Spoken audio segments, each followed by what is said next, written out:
हे बघा मी काय घेतलंय, मिरच्या, लसण, शेंगदाणे. आता आपण याचा ठेचा बनवूया.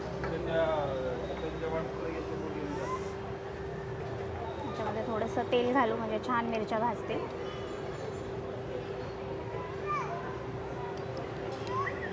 काय प्रणव? सोनाली. अच्छा. आता आपण छान भाजून घेऊया.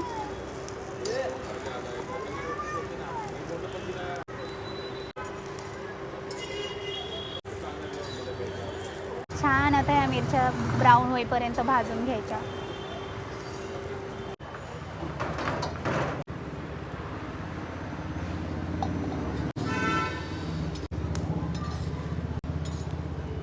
काही याच्यात थोडीशी कोथिंबीर आणि 1 चम्मच मीठ घालूया.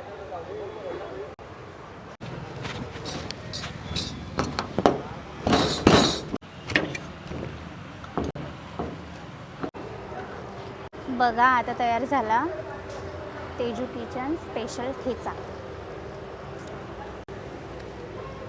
हा आता तयार झालाय मस्त. हा तुम्हाला जेवणाबरोबर मिळून जाईल तेजू किचनमध्ये. इकडे ठेचा अस्सल खलबत्त्यामध्ये कुठल्याला तुम्हाला ठेचा मिळेल इकडे. त्यांची सुरुवात मग ठेचा खूप रेअर आहे. मुंबईसारख्या ठिकाणी असा गावचा ठेचा मिळणार नाही तुम्हाला. आणि हा बघा ठेचा ताईंने बनवून दाखवला आपल्याला ठेचा. ट्राय करूया.